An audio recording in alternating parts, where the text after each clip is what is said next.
Vale, ¿me pueden confirmar si ven la presentación? Sí, ya se ve. Sí se Va, ve. gracias. Bueno, entonces, como el maestro David ya les comentó, vamos a ver Carby-Magne, pero en para este curso, esta breve sesiones, cambié la forma de dar la clase un poco. Primero, veamos cómo es el flujo de trabajo.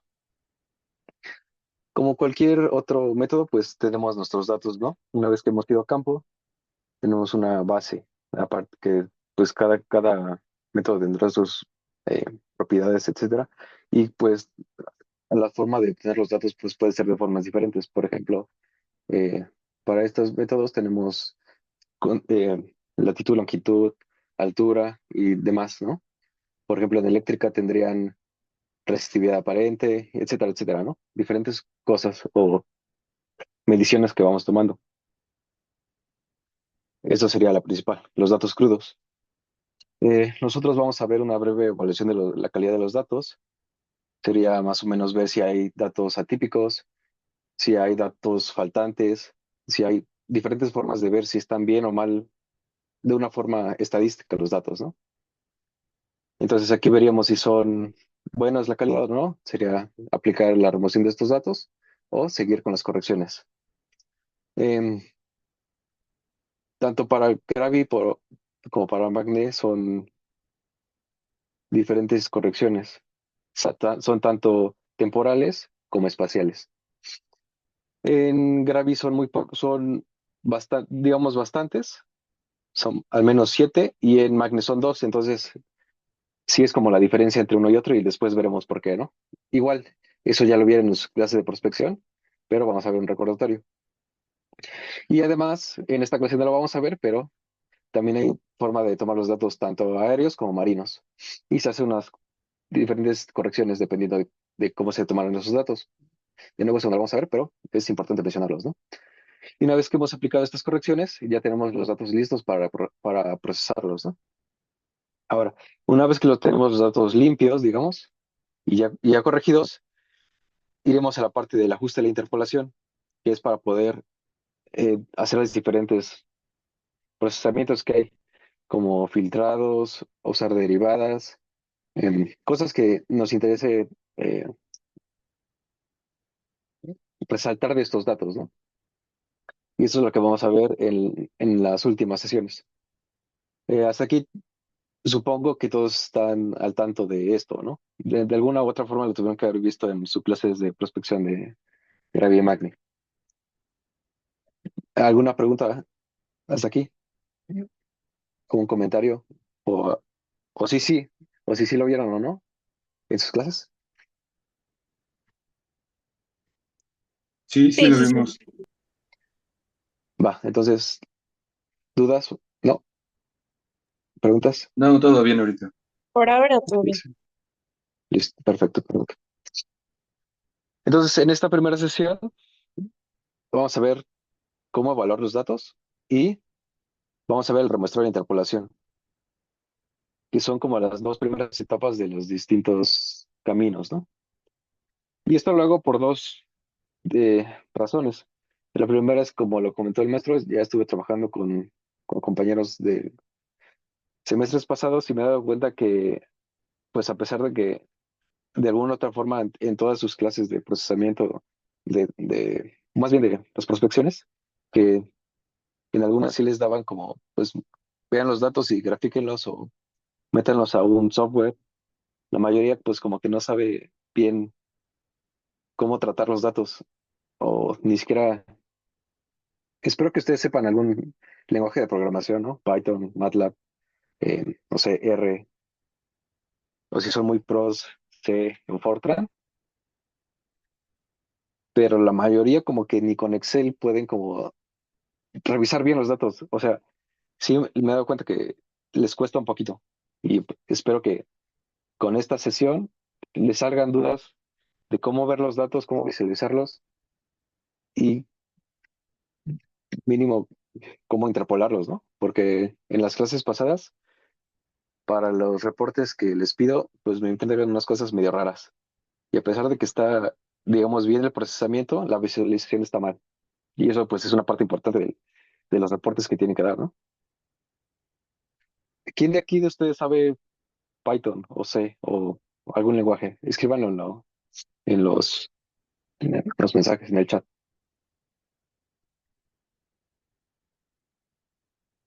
Mm,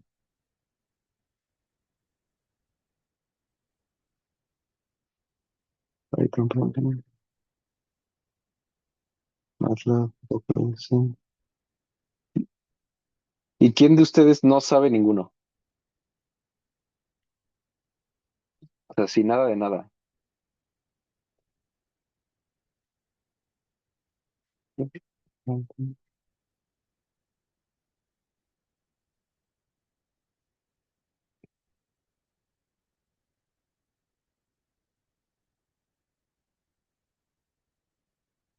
Ok.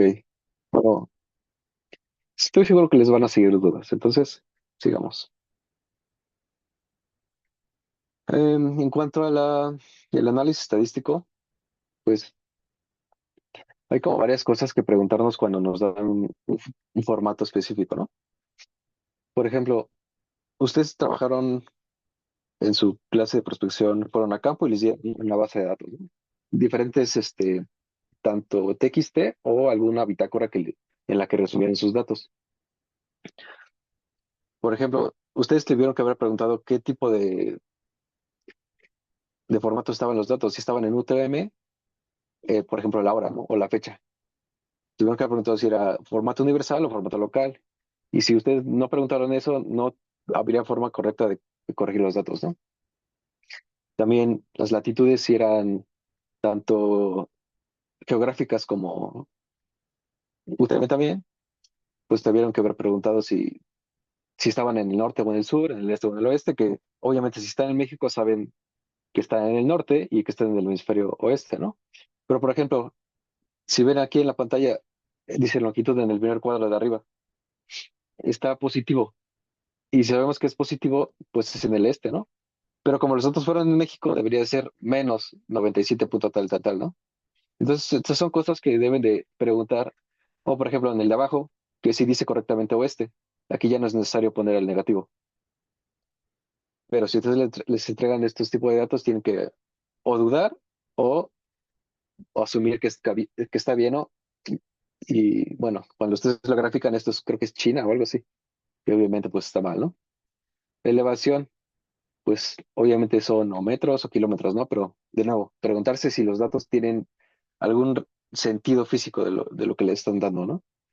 La altura del instrumento, que está en milímetros, aquí está bien.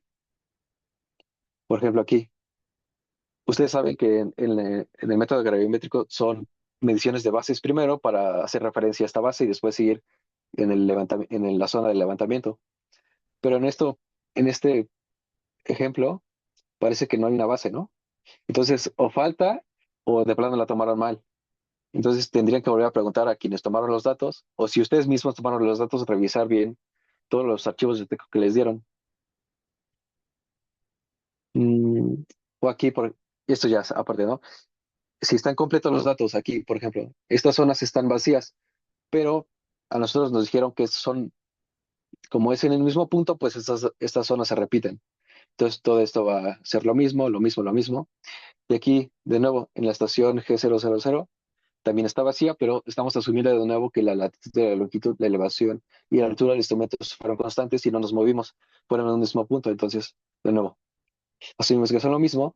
Y lo que sí es diferente es la hora y las mediciones, ¿no? Que es así, a fuerza tuvieron que haber cambiado. Y de nuevo, va a haber ocasiones en que los datos, por alguna razón, el gravímetro o el equipo que estén utilizando no tenga un GPS asociado, y entonces simplemente van a tomar los datos del gravímetro y con un GPS aparte van a tomar el punto coordenado, ¿no? Y después van a hacer las asociaciones de uno a uno. Entonces también es hacer completos los datos, porque sin eso no podrían hacer las correcciones completas. ¿Sí están de acuerdo conmigo? ¿O preguntas, dudas de sus prácticas también que tuvieron estas eh, preocupaciones o algo así? Todo bien por...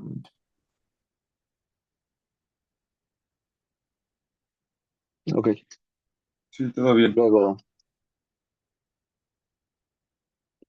bueno, aquí es un poco de la adquisición de los datos, de si hubo un intervalo de muestreo, si este fue constante o si hay algún tipo fueron algún tipo de obstáculos, el camino estaba medio raro, muy lodoso, no se podían tomar mediciones por X o Y razón, pues en la bitácora debe haber observaciones que les indiquen por qué esos datos no fueron así, etcétera, etcétera. Cuántas mediciones hay por estación, si hay líneas o si fue una línea completa, una malla, etcétera. Eso es más como de física integral, pero de nuevo, esto es parte importante del procesamiento porque pues tienen que ver los datos, ¿no? No solamente meterlos al software y sin saber qué hicieron, ¿no? Deben de como revisar qué es lo que están haciendo. Aquí de nuevo la bitácora, etcétera, etcétera. Si por alguna razón hay un dato faltante o etcétera, o no sé, en la bitácora debe de estar especificado, ¿no? Para que no, para que cuando ustedes metan los datos y vean eh, no sé, la gráfica que sea, la que sea que vayan a graficar y vean que hay una zona anómala, checar si ese dato pues, tuvo alguna inconveniencia, ¿no? Y bueno, esto es un poco más de graficación de la ubicación de los mapas, pero vean, si ustedes me presentan un mapa así, de plano está mal, ¿no? Para empezar, ¿qué punto es cada cual, no? Yo cómo sé que esta estación es la uno o si esta es la uno o si ni siquiera empieza en la uno, ¿no? Por ejemplo, podría empezar en la 5 entonces la 6 la 7 y así, ¿no? Tampoco me dice si es una base una medición de gravimetría o de magnetometría, ¿no? Solo dice mapa.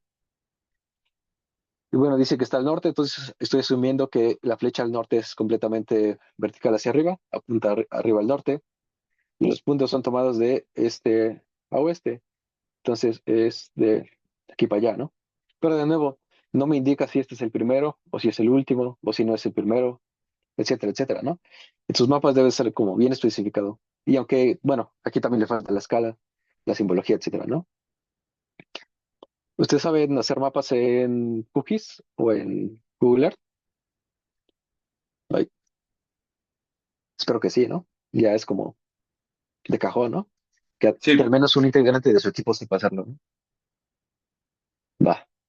Si no, pues tal vez podamos ver algo rápido, ¿no? Pero espero que ya sepan hacer eso, ¿no? Ahora,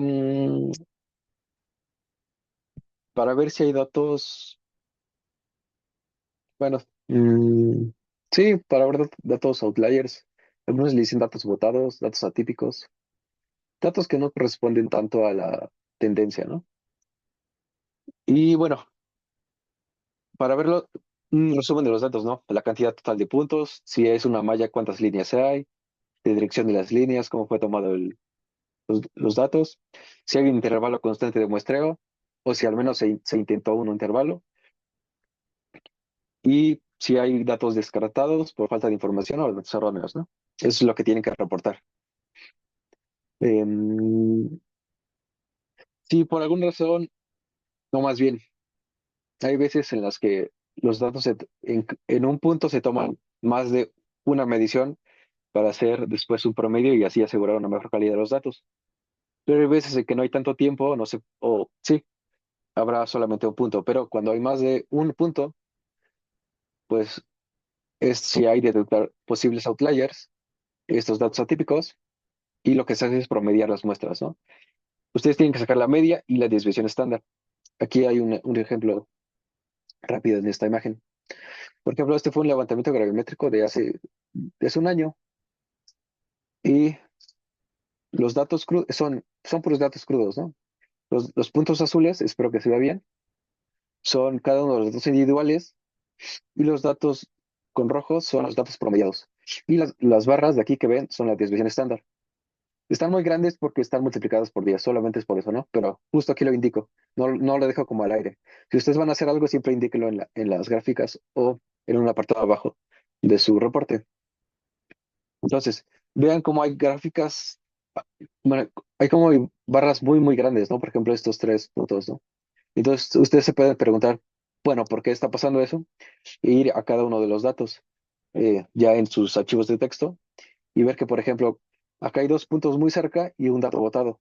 Entonces ustedes cuando sacan el promedio, pues el simple promedio no les va a decir mucho. Entonces lo que les va a ayudar aquí es la división estándar para saber si están muy alejados entre sí los datos o no, ¿no? Por ejemplo, aquí están demasiado botados.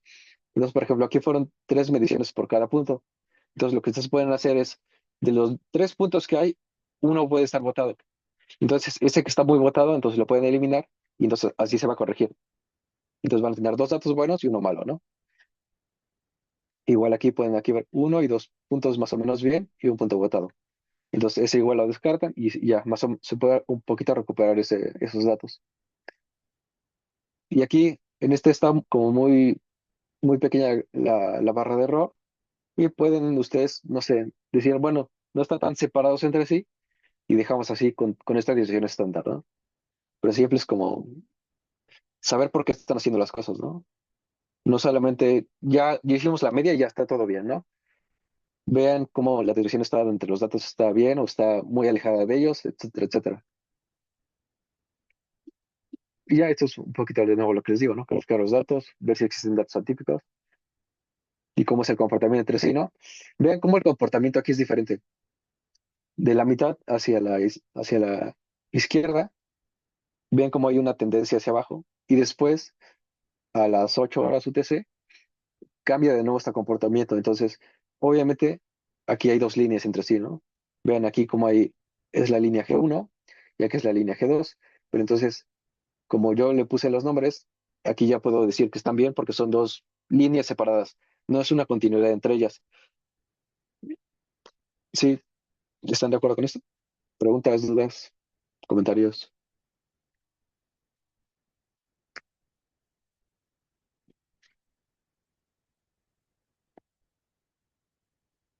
Aquí también podrían checar que este y este son dos datos atípicos porque no siguen esta tendencia. Sin embargo, son recouperaciones, porque en la bitácora tal vez decía que hubo una mala toma de datos y se tuvo que volver a tomar, ¿no? Pero si este es este, entonces están más o menos en la misma eh, valor de gravedad, ¿no? Igual aquí en el G206, más o menos coincide. Vean cómo este que estaba muy disperso, lo retomaron y ya la desviación estándar bajó y, por ejemplo, y este ya es un dato con mejor calidad. En comparación con este que por alguna razón dijeron que este estaba, pues, alguna medición mal o algo así, entonces fueron a recuperar la estación y creo que salió un poco peor, ¿no? Entonces aquí tendrían que decidir si este es el que está bien o este es el que está bien, ¿no? Pero yo veo este muy bien. Entonces tendrían que ver más o menos como qué es lo que pasó ahí. Son como decisiones un tanto ya propias, ¿no? Y obviamente basadas un poco en la estadística. ¿Preguntas?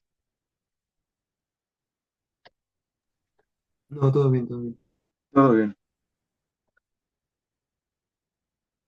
Hay como varias formas de averiguar si un dato atípico es realmente un dato atípico, ¿no? Porque podríamos ver, por ejemplo, en la figura primera de la izquierda, el dato que está más o menos a la mitad, ¿podría ser un dato, una medición real o es que hubo alguna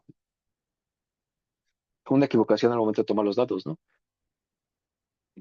O, por ejemplo, en la del medio, ¿por qué los dos que están a la derecha y los tres que están a la izquierda son outliers y no son datos reales, ¿no? Etcétera, etcétera. La última, que eso ya es una distribución 2D, ¿por qué los dos de arriba son outliers y no, si están bien cuantificando las mediciones de lo que sea que están midiendo, ¿no? El método estadístico está la prueba Z, que es simplemente tomar la media y hacer diferentes... Es una fórmula estadística. Ustedes la pueden checar en internet, creo que hasta Wikipedia la tiene bien explicada. Y es simplemente hacer dos líneas que se basan en la media y la desviación estándar. La línea verde es hacia arriba y la línea roja es hacia abajo, obviamente.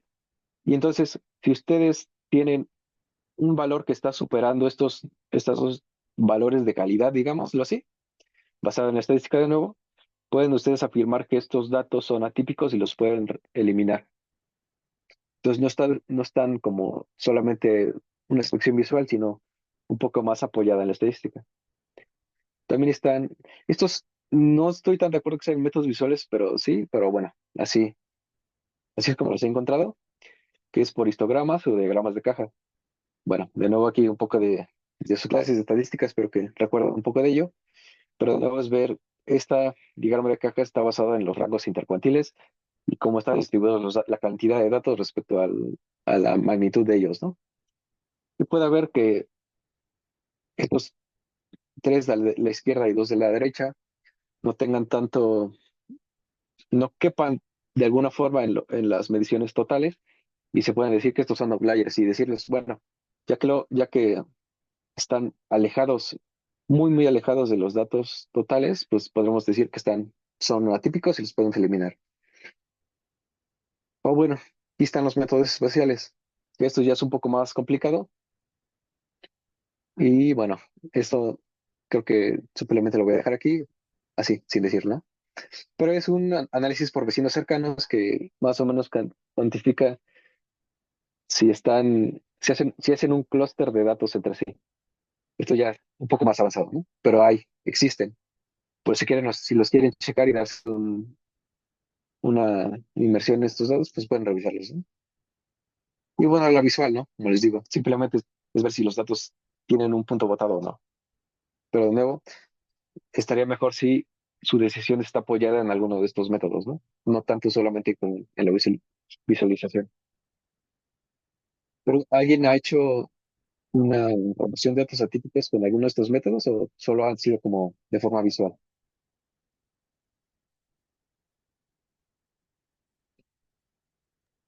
Sí, justamente en la materia de geoestadística aplicada a la geofísica,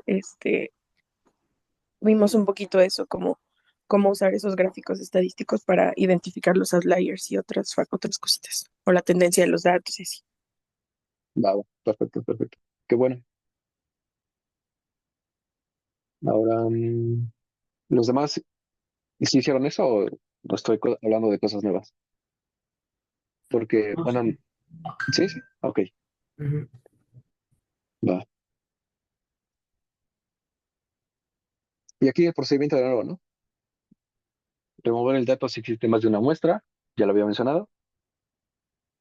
Sustitución por la media. Esto es, y ustedes ya detectaron un dato y entonces, ¿qué es lo que tienen que hacer para reemplazarlo, no? No simplemente eliminarlo y quedarse sin ese dato. Si tiene más de una muestra, lo eliminan el dato atípico y entonces se quedan con dos datos y lo promedian, ¿no? Entonces tienen un dato ahí, aún. En esa medición, en ese espacio tienen un dato, ¿no? No lo quitaron completamente. La otra es, si ustedes tienen dos, supongamos que entre tres mediciones conjuntas, identificaron un dato anómalo. Ustedes quitan el de en medio y entonces los dos datos que estaban a los lados los promedian. Y entonces es como una forma de nivelarlo o de no eliminarlo porque sí. Quiero ver si esto tiene... No sé si eso me lo expliqué más o menos. Ah, aquí está. Supongamos que tienen una... ay, mm, listo. Tienen datos de esta forma. Más o menos tiene una tendencia y de repente acá hay un dato botado y sigue la tendencia, ¿no? Ahora, ustedes ya identificaron con cualquiera de los métodos que les dije, ya sea o visualmente o estadísticamente, que este de aquí es un dato atípico y solamente tiene una medición. Entonces, lo que pueden hacer para no quedarse sin este punto de aquí es hacer lo siguiente. Este punto, este punto que tenían acá y el otro punto que tienen al lado, los van a promediar. Y entonces ese promedio les va a dar más o menos un dato en esta altura.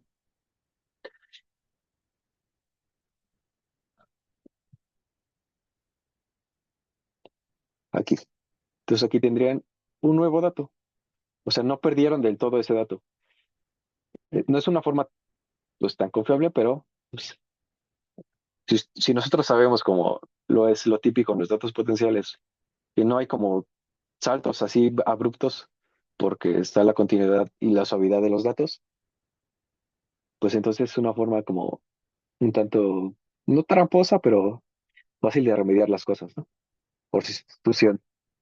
También puede ser la media, la mediana, no sé, hay varias formas, ¿no? En la que este dato se puede recuperar. No simplemente lo remuevan y ya, ¿no? Sí, hay como una solución. ¿Sí me expliqué bien? ¿O preguntas? ¿O en alguna otra materia qué es lo que han hecho? Si es que se han encontrado así los datos.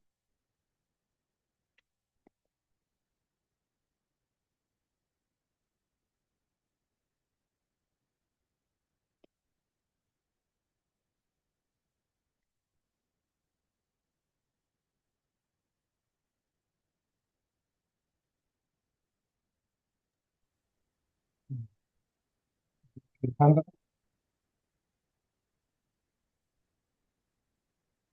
¿me oyes? ¿Vale? Sí, mira, solo quería comentar Ajá. algo muy importante a lo que tú acabas de decir. No solo se trata de remover datos, hay que tener todo un contexto geológico y del problema que se va a resolver. Si ese punto que está botado, por ejemplo, es la caverna o la tubería o el intrusivo, pues tú tienes que saber qué es lo que estás buscando, cuál es el propósito, el problema que vas a resolver y si estás buscando en sí ese dato, ¿no? Ese dato que se bote. Entonces, es muy importante el contexto, la geología y el problema que se va a resolver. Es lo que quería mencionar. Continúa. Va. Sí, claro, es cierto. Am, Ay, perdón. Y bueno, si ese dato votado, como lo acaba de mencionar el maestro, no es un algo de interés, pues en lugar de removerlo como tal, puedes interpolar, ¿no? Y bueno, aquí hay una forma un tanto estadística, ¿no? Se obtiene un interpolador y ese dato lo remueves y lo sustituyes por este dato nuevo, que está basado en una interpolación. Pero, bueno, no, sí, es eso. En lugar de removerlo, se sustituye por un dato interpolado. Y ya. Y bueno, aquí está un poco de nuevo lo que les trataba de decir aquí con esas pruebas estadísticas, ¿no? Si el dato nuevo está entre un límite correcto, por ejemplo, entre estas líneas verde y roja, pues entonces el dato nuevo se mantiene, si no, pues se remueve, ¿no? O lo que tengan que hacer. Y bueno, aquí ya pasamos un poco. Espero que lo anterior más o menos les haya quedado de acuerdo con lo que tienen que hacer y reportar en sus reportes, ¿no?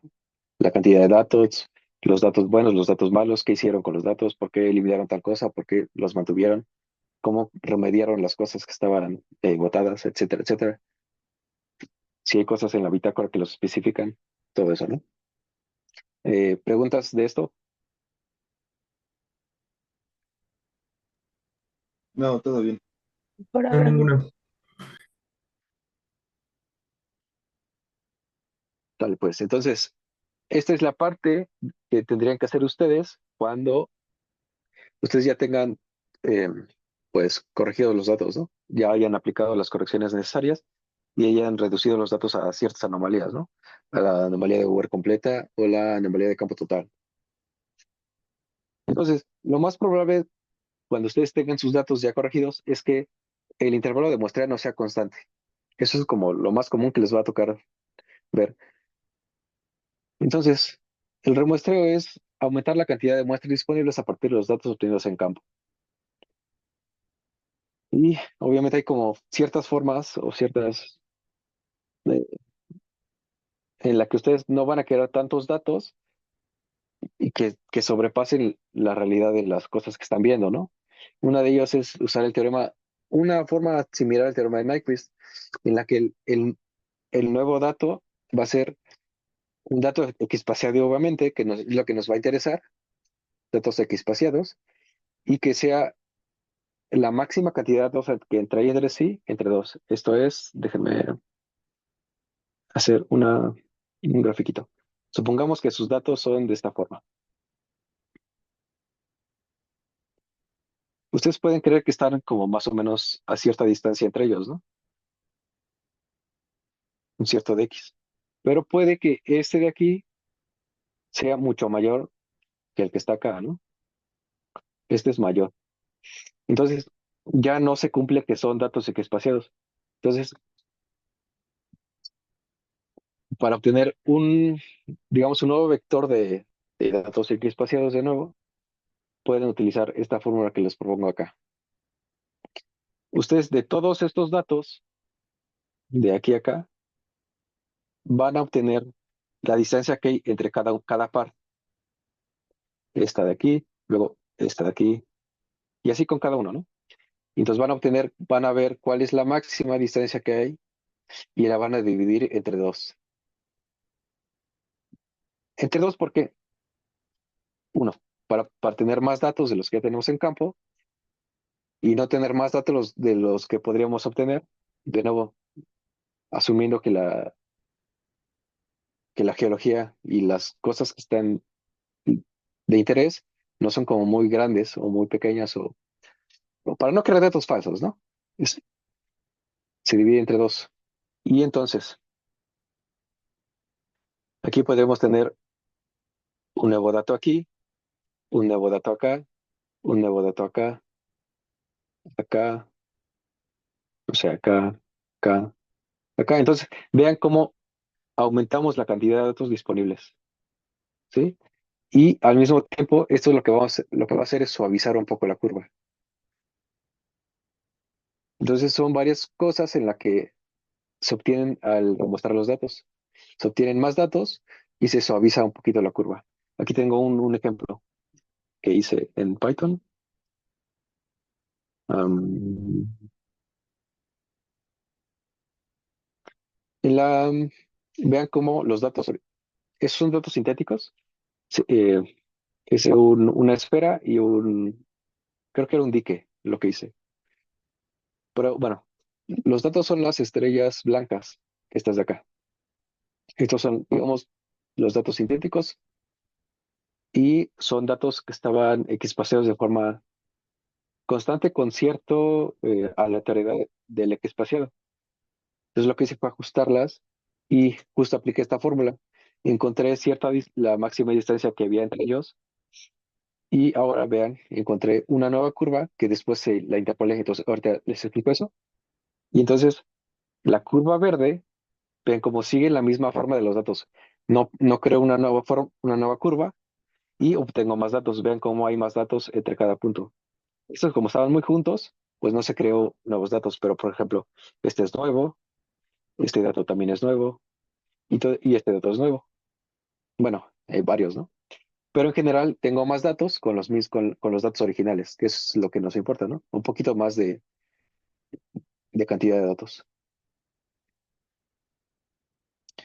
Y ven como aquí hay como una ligera desviación entre el dato nuevo y el dato original. Entonces, ustedes pueden volver a correr el programa con un nuevo, eh, con un nuevo XR, ¿no? Pero de nuevo, que no sea mayor a la distancia máxima entre dos. Eso, pues no se pueden corregir. En lugar de que sea, si el XR que obtuvieron con el programa les dio, no sé, 5, ustedes pónganle 5.01 y van a ver que este de aquí puede que ya esté más para acá, o que al contrario sea más para allá. Entonces, de nuevo, tienen que ir como jugando entre estos nuevos espaciados. ¿Sí? ¿Preguntas? Bueno, esto también se puede hacer en lugar de tener dos, tres o un cuarto, pero entonces ustedes van a tener más datos entre cada punto, ¿no? Y esto pues puede que no sea tan eh, no les favorezca, porque pueden crear como datos que no ni siquiera ya tengan sentido entre sí. Puede haber un sobremuestreo y después eso, eh, si se acuerdan de sus clases de espectral, el sobremuestreo puede hacer rizaduras el aliasing, si se acuerdan qué es, y eso, etcétera, ¿no? Eh, No sé si eso les haya pasado en alguna clase o algo así, pero bueno, espero que esto les quede claro y después vamos a ver un ejemplo de aplicación. ¿Sí? ¿Preguntas sobre esto? El remuestreo.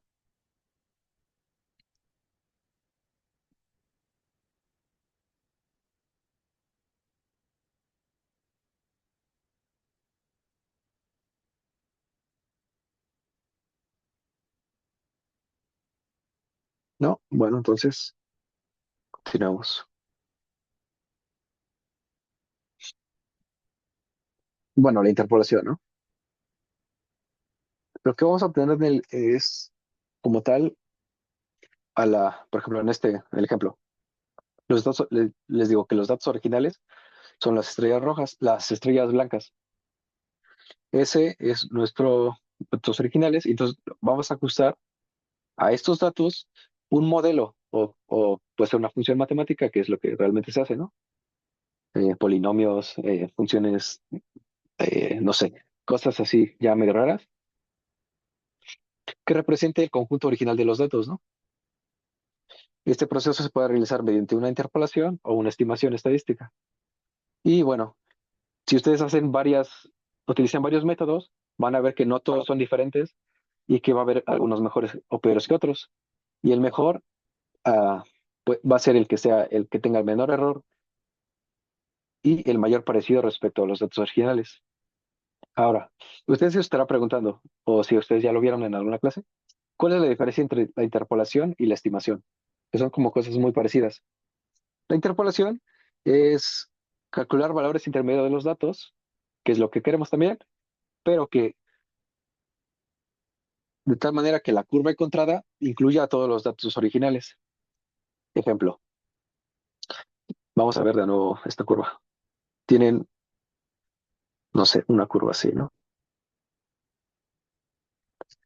Y ustedes me dieron un interpolador y al momento de ajustar una curva a estos datos, cuando ustedes calculen el valor interpolado en un punto conocido, les va a dar exactamente el mismo dato. Y por ejemplo, aquí puede haber uno nuevo, pero en los datos que ustedes tenían va a ser el mismo, justamente el mismo dato, ¿no? Sin embargo, cuando ustedes están estimando los datos, los valores intermedios calculados, pues van a ser cualquiera, pero en los datos que ustedes tenían originalmente, no van a ser el mismo dato. Ay, no.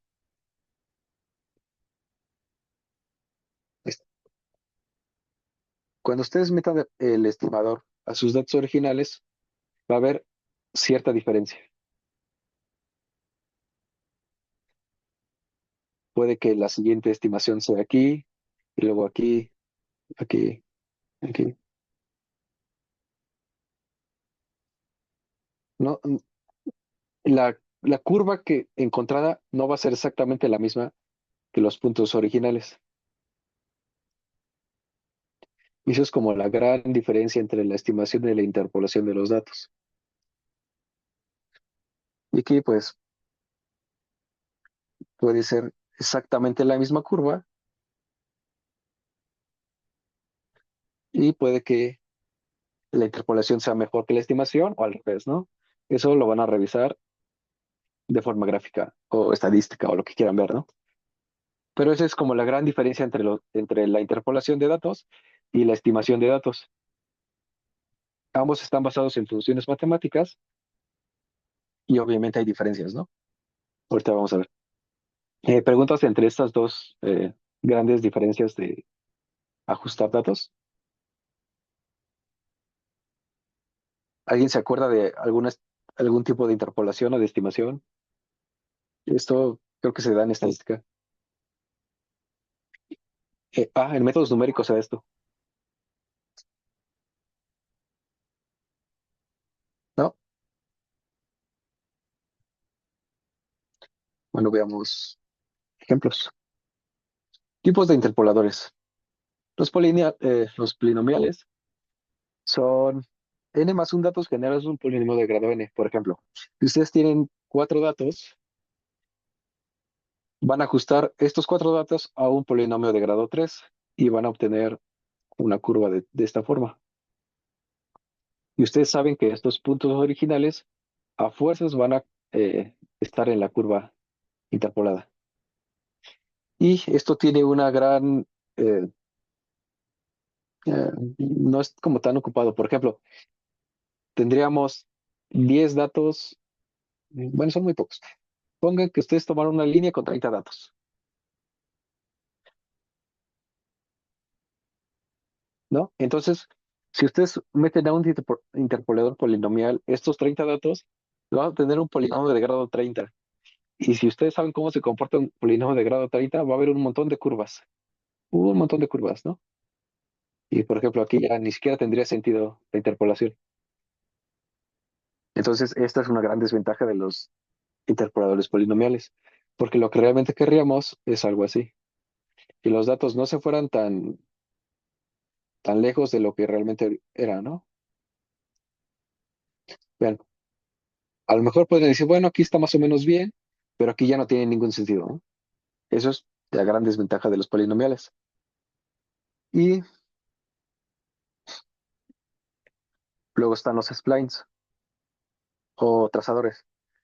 Estos también usan eh, polino- polinomios para interpolar los datos. Sin embargo, aquí utilizan pequeños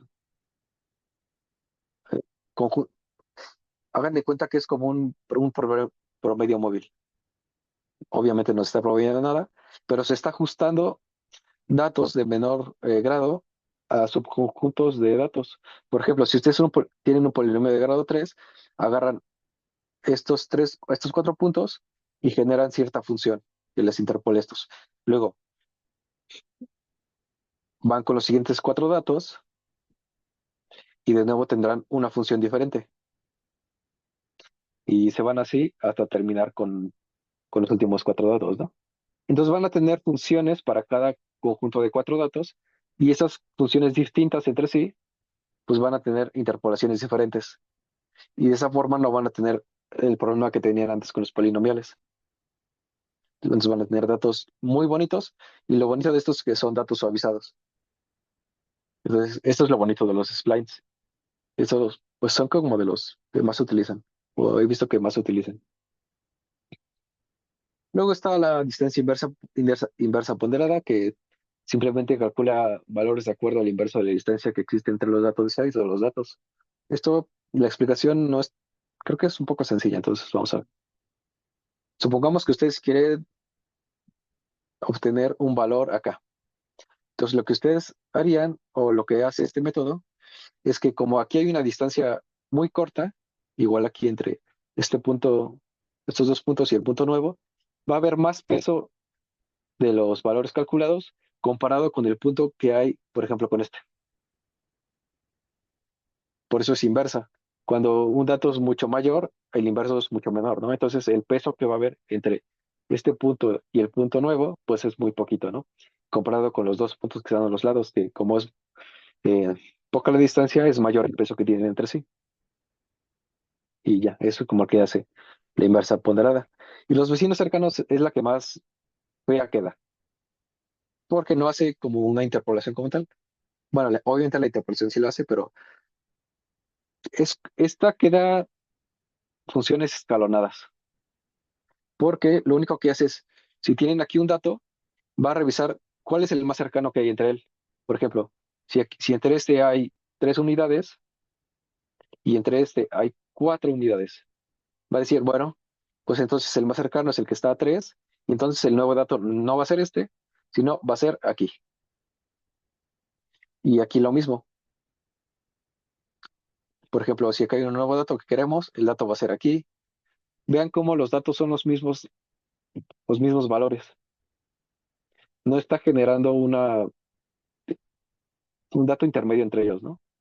Entonces, si hiciéramos líneas, vean cómo hay como yo digo que es la interpolación con escalones, porque queda como si fueran escaloncitos. y no una curva suavizada, como podría ser así, ¿no? Obviamente esta queda muy, pues no queda bonita y ni tiene tanto como sentido, ¿no? O bueno, creo. ¿Alguna pregunta con estos? Obviamente hay muchísimos más, pero estos son algunos de los que más conocidos o los que he encontrado que se utilizan. ¿Preguntas? Ustedes supongo que han utilizado alguno de estos en alguna de sus clases.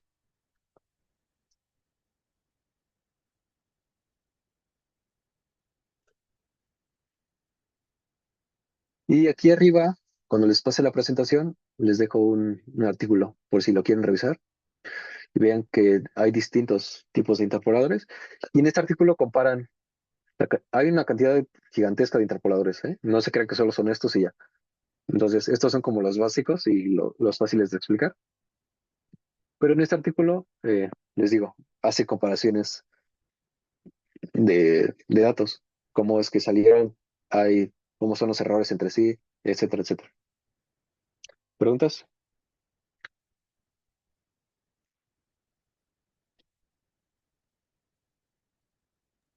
No, todo bien por ahora. Va. Y bueno, también hay estimadores. Esto es, uno de ellos es la regresión por mínimos cuadrados, que esto pues son datos estimados que son generados a partir de una función polinómica que minimiza el error entre los datos nuevos y los datos originales. Esto lo vieron en estadística y en inversión de datos, que justo es, creo que es el primero o segundo tema, ¿no? Y que utilicen como medio semestre solo para ver cuáles tipos de mínimos cuadrados existen, ¿no? Longitud mínima, mínimos cuadrados pesados, eh, no sé, ¿no? Hay una cantidad gigantesca de mínimos cuadrados, ¿no? Está procesos de regresión gaussiana, que uno de ellos es el Kriging, que creo que la compañera dijo que ya llevó estadística y justo en esta materia se lleva el Kriging, que está basado en la covariación espacial de los datos, ¿no? Bueno, todo un rollote para justo sacar el Kriging, que estos ya están basados en estadística. Luego, estos ya, si los quieren revisar y no entender nada, pues chequenlos. Máxima probabilidad, bayesianos y carga de densidad. De nuevo, estos ya están como muy, muy bien, tienen una base matemática muy grande y pues son muy bonitos, aunque difíciles de entender qué es lo que está haciendo, ¿no? Porque necesitan una cantidad extra de matemáticas, pero igual son interesantes de ver. Y aquí un ejemplo de tres interpoladores. De nuevo, utilicé la curva original, que son las estrellas blancas, y el primero es el nearest o vecinos cercanos, que son los puntitos naranjas. Vean cómo, de nuevo, más o menos sigue la curva, ¿no? Que es lo que estábamos buscando, que se pareciera a ella, pero ahí, por ejemplo, este dato, respecto a este, hay una gran diferencia, ¿no? Igual aquí, vean, sí, sí hay como una gran variación entre los datos originales y los datos interpolados. Ahora, el morado es un interpolador con mínimos cuadrados que lo ajusté, creo, a una curva de grado 4. Entonces, como es una curva de grado 4, vean, no se parece casi nada a los datos originales, ¿no? Especialmente a la mitad de la medición, ¿no? Donde todos estos varían entre sí de forma muy grande. Y aquí tienen de nuevo unas variaciones acá y otras variaciones acá. Entonces, interpolar con mínimos cuadrados, el ajuste de los datos, pues no es tan recomendable, porque pues no les va a salir nada parecido. Sin embargo, vean, yo utilicé un spline cúbico y vean cómo son los dos datos verdes. Vean cómo ya ajustaron muy bonito la curva verde y vean cómo el punto en el que en la original, aquí está, estaba un poco alejado del dato original, ahora ya está justo en donde nos da este máximo, bueno, este mínimo. Entonces ya podemos decir que es un ajuste mejor que el anterior y obviamente la curva morada no tiene demasiado error, como ya lo vimos acá, y no se parece en nada a los datos. La curva naranja mantiene la forma de los datos, pero tiene muchísimo mayor error que la curva verde, que esta tiene muy poco error y se asemeja muchísimo a los datos. Entonces, aquí podríamos utilizar la curva verde. Y eso es lo que podremos usar ya después para aplicar derivadas o filtrar los datos, porque los datos, todos los datos ya están aquí, tienen una distancia equiespaciada entre cada uno. Entonces lo que nos faltó hacer es ver cuál de ellos es el que tiene mejor parecido a los datos y el menor error. Y esto lo vemos aquí de forma visual, ¿no? Entonces esto es lo que vamos a hacer, ¿no? Uno de los muchos pasos que vamos a hacer después para tener los resultados. Entonces, quiero que esto como que quede bien claro, porque si ustedes me entregan que lo he visto y lo han entregado así, entregan esta curva morada, no, hombre, mal, malísimo. Si me entregan la curva con naranja, digo, pues está mal, pero no está tan mal. Pero la curva morada está muy mal, ¿no? Se ve clarísimo que no tiene ningún ajuste. Entonces, esto tiene que estar bien claro y espero que lo sepan hacer. O si no lo sepan hacer, díganme y lo revisamos, ¿no? Para que en sus reportes queden bonitos, queden chidos y queden presentables, ¿no? Y que les vaya bien en las evaluaciones. ¿Preguntas de esto? ¿Dudas? Sí, Rodrigo. Por ejemplo, bueno, aquí nos muestra uno, bueno, hola, perdón, pero, por ejemplo, aquí nos muestra uno naranja y el verde. Por ejemplo, si el naranja o sea, ¿se puede combinar el naranja y el azul? O sea, dos interpoladores. O casi siempre se ocupa uno y si ese funciona, se queda. Y si no, se prueba con otro método. O se pueden combinar los dos. Mm, es que cuando estoy pensando en la propagación de errores al combinar los métodos, es que, por ejemplo, si tú interpolas el naranja y después aplicas un spline cúbico, el interpolador va a seguir obedeciendo que el nuevo es el correcto, ¿no? Que el morado es el correcto. Y va a ser una cosa medio rara así, a lo mejor. Entonces, lo que yo te recomiendo que hagas es simple aplicar uno y ver si este te ajustó bien a los datos o no. Porque la propagación de errores sí está muy, muy bien documentada en este tipo de interpolación, ¿no? Entonces, Sí, sí, gracias. así Sí, uno y ve checándolos, ¿no? sí. Va. ¿Alguien más?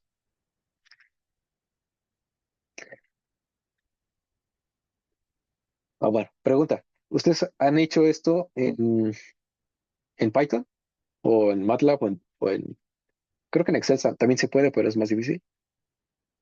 ¿O todo lo han hecho en un software? ¿O de plano no lo han hecho En R. en R? Ok. Sí, en Sí, Python. justamente en R. Va, entonces, mm, ¿quieren que vamos un ejemplo? Ya tengo un código programado, solamente es para mostrar lo que hice. O ya les quedó claro y ustedes lo saben hacer solo. Un ejemplo. Del ejemplo, por Va. favor. Entonces, bueno, hasta aquí tengo esta presentación. ¿Tienen dudas de la interpretación, del análisis de outliers y así? No, estará todo bien. Va. Entonces, déjenme comparto eso.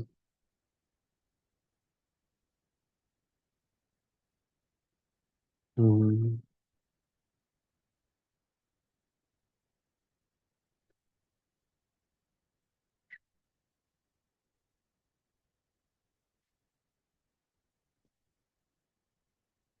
mm,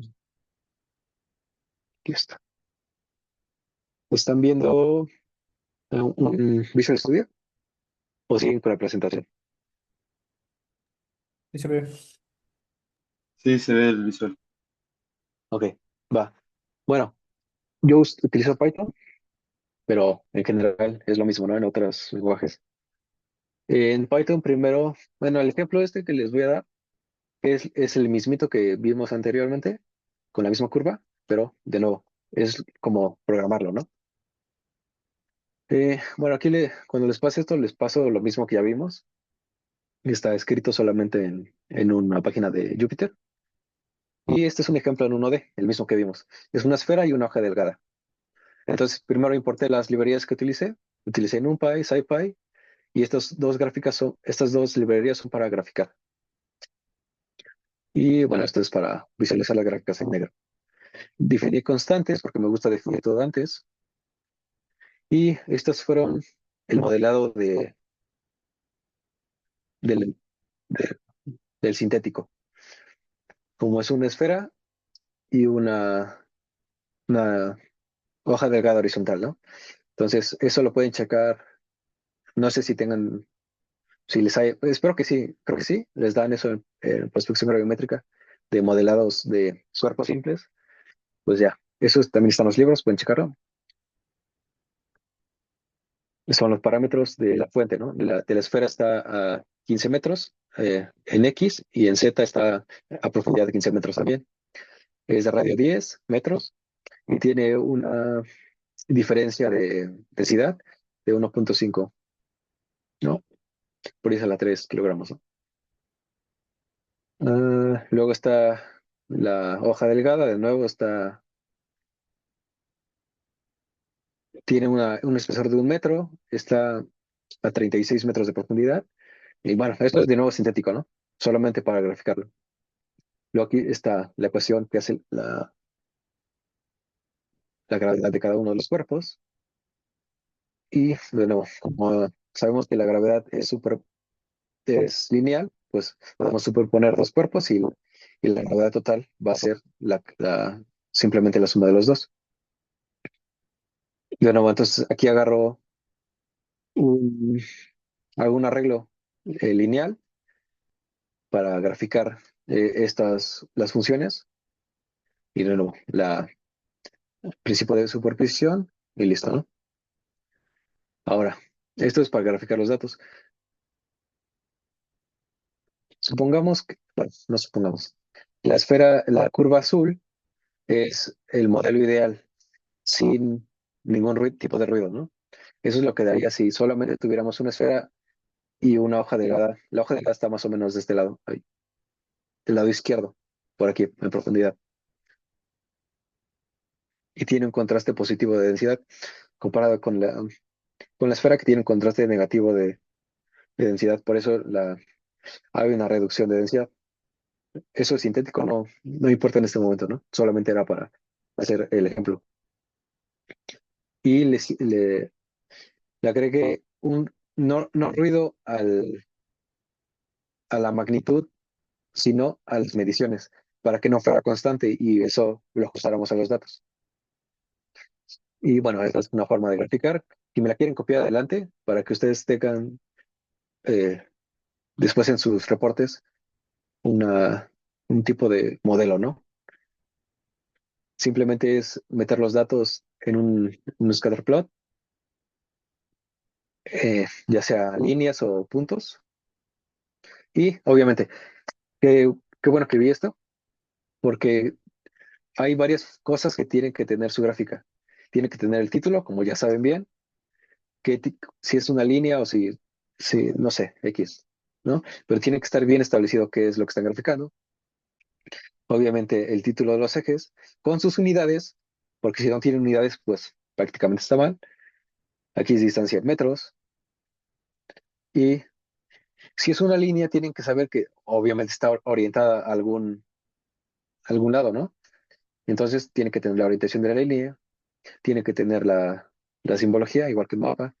Ya saben, cosas hasta diría que triviales, pero que debe tener, ¿no? Y por el simple hecho de no tener alguna, pues básicamente está medio mal, o no está tan correcto, ¿no?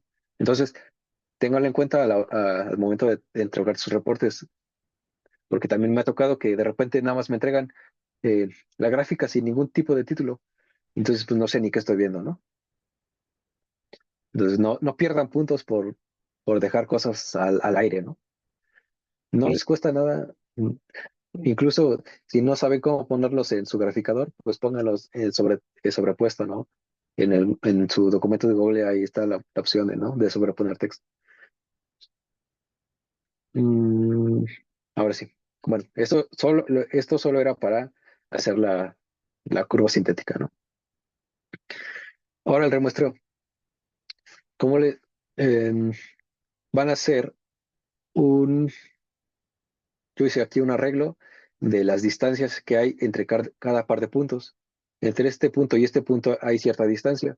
Entre este punto y este punto hay otra distancia. Y así entre cada uno de los puntos. Y esto es lo que más común les va a tocar en campo, ¿no? Que todas las distancias sean diferentes entre sí, aunque aparentemente hayan tomado mediciones equidistantes, ¿no? Porque siempre pasa alguna situación en campo, ¿no? Que no permita que sea equidistante.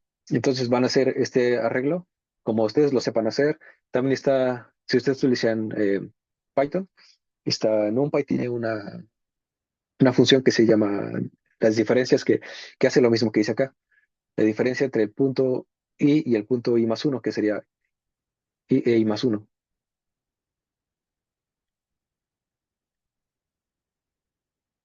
Y así con todos, ¿no?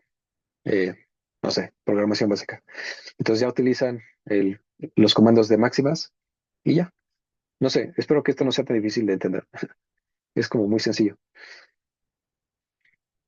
Y bueno, aquí ya les dio el nuevo intervalo de muestreo, que este lo tienen que también registrar en su reporte, ¿no? Pues porque sí, para que se vea bonito y no todo quede al aire, ¿no? Vean, justo es lo que quería ver. En la adquisición yo le puse que eran 10, intervalo de adquisición de 10. Es, a la mitad de 10 es 5, ¿no? Pero como le agregué ruido aleatorio entre cada punto entre sí, la nueva distancia quedó de 6.5. Entonces, obviamente hubo un punto que estuvo a 13 metros sintéticamente, ¿no? Entonces, obviamente aquí ya perdió toda la equidistancia.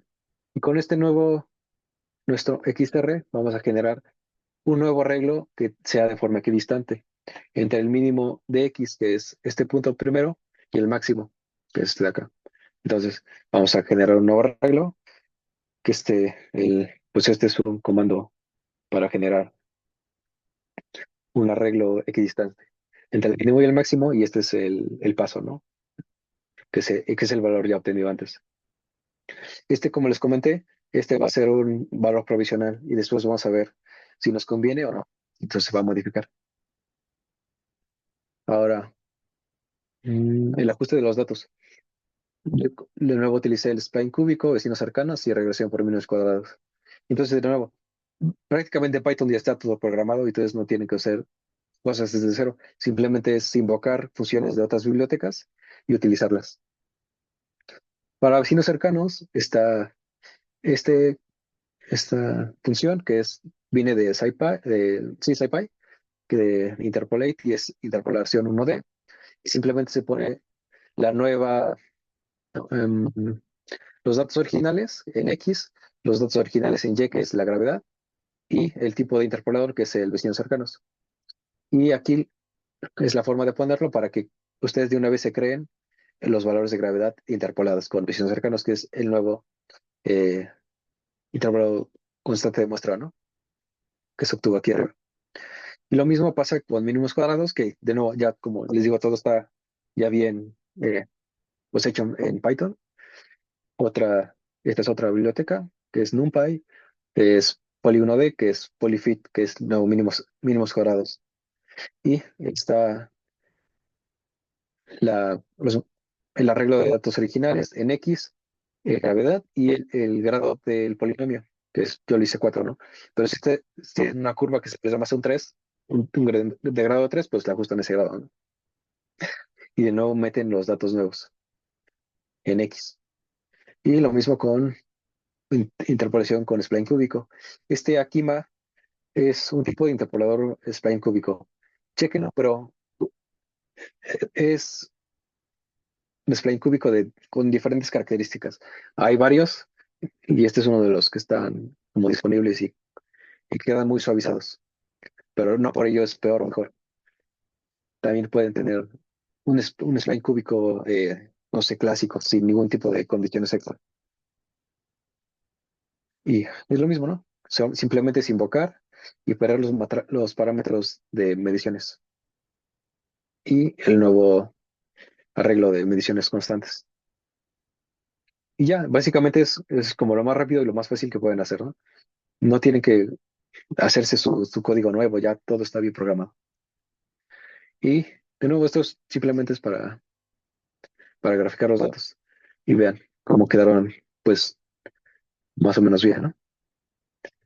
Y si por alguna razón, eh, pues no les quedó tan bien el nuevo intervalo de muestreo, pues de nuevo, corrigen el XR y lo multiplican por un cierto valor que sea similar. Por ejemplo, multiplique por 1.04, que no es tan diferente al otro, y de nuevo crean su,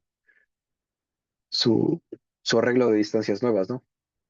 Y corren todo de nuevo, que no les va a hacer tanta diferencia. Por ejemplo, yo ya vi que el que más me combino es el interpolador cúbico, entonces yo ya no voy a hacer ni el mínimos cuadrados ni el vecinos cercanos. Simplemente agarro el interpolador cúbico con los datos originales y con el nuevo eh, arreglo de distancias.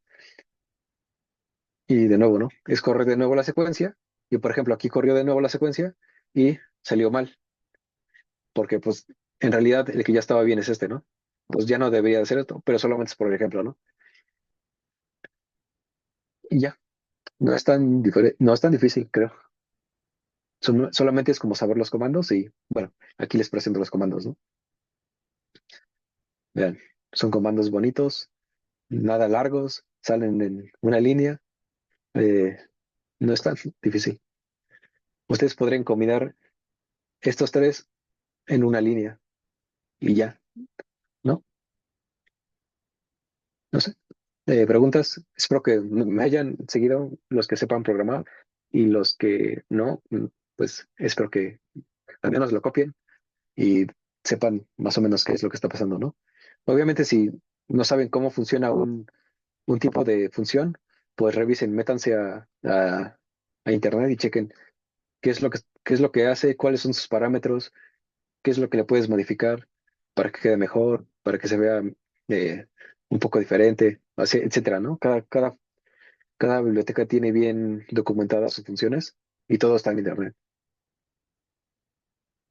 ¿Sí? ¿Preguntas, dudas, comentarios, aclaraciones? A lo mejor ustedes utilizan la biblioteca de Matplotlib, que es como la más común, que es la que más se parece a MATLAB, pues también está bien. Obviamente va a tener como de nuevo parámetros diferentes que agregar, pero yo utilizo esta porque es la que más me gusta, ¿no? Y cada quien tendrá sus bibliotecas que le gustan, etcétera, ¿no? Pero todo al final va a ser lo mismo, ¿no? Es, van a reportar al final esta imagen, ¿no? Y eso es lo que no quiero tanto que vean el código, ¿no? Es lo que menos importa en este momento. Lo que más importa son los resultados. No les voy a pedir yo el código, ¿no? Ustedes si quieren utilicen ChatGPT para que les diga cómo hacer las cosas, ¿no? Pero lo importante es que sepan por qué está pasando algo y sepan cómo arreglarlo, ¿no? Y es lo que ya traté de explicarles con esto de modificar los parámetros, el nuevo parámetro de muestreo, etcétera, ¿no? Ver qué es lo que más les conviene de cada interpolador, cada ajuste y así. ¿Preguntas, dudas?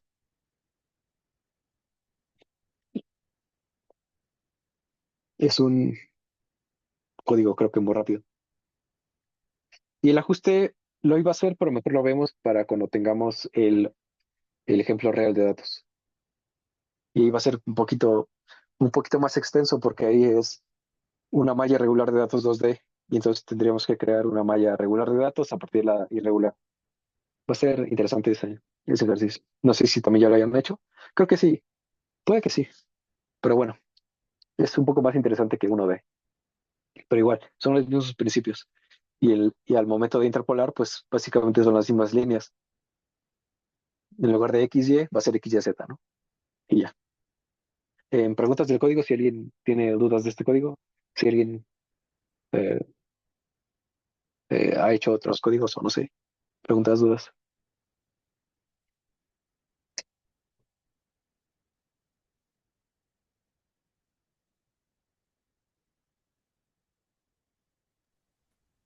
Todo bien, gracias.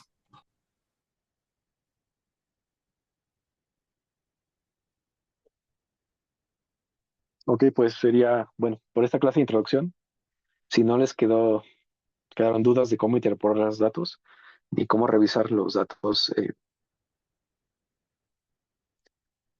outliers o si las zonas sin datos, etcétera, pues es todo por esta sesión. En la siguiente sesión veremos, ya entraremos en las correcciones, es como el siguiente paso del flujo de trabajo y veremos las correcciones de gravimetría.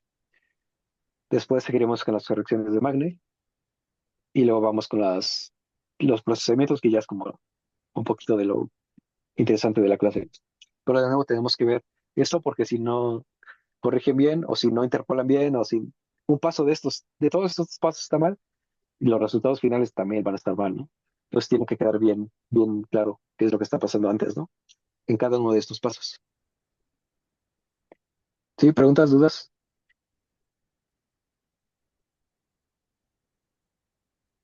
¿Puedes mostrar la parte de las librerías, porfa? Ah, sí. Para echarle un ojo a ver cuáles son. Sí, solo es NumPy, SciPy y, bueno, yo utilizo Plotly. Y una vez que entramos a ver los datos ya reales, vamos a utilizar Pandas como base de datos, ¿no? Y eso va a ser para cargar los datos y manipularlos. Pues sí, también quieren ir checando esas dos librerías. Ok, gracias. Sí. Muchas gracias, David. Em, ¿Les vas a dejar una actividad de esta primera sesión? Estaba pensando en darles otra curva sintética y que igual la interpolen. ¿Cómo ve, maestro? Yo creo que vale la pena, ¿eh? Porque si das el brinco a 2D, mm, Sí, sí, sí es como muy... Ajá, sí, mejor que lo practiquen. Yo prefiero que lo practiquen y seguramente, digo, ahorita no tienen dudas, cuando lo empiecen a hacer, van a surgir las dudas. va. Sí, sí, igual es corto, ¿no? Como ya lo vieron en el código. Sí, sí, es algo sencillo, pero pues que lo hagan, les conviene. Sí. Ujú.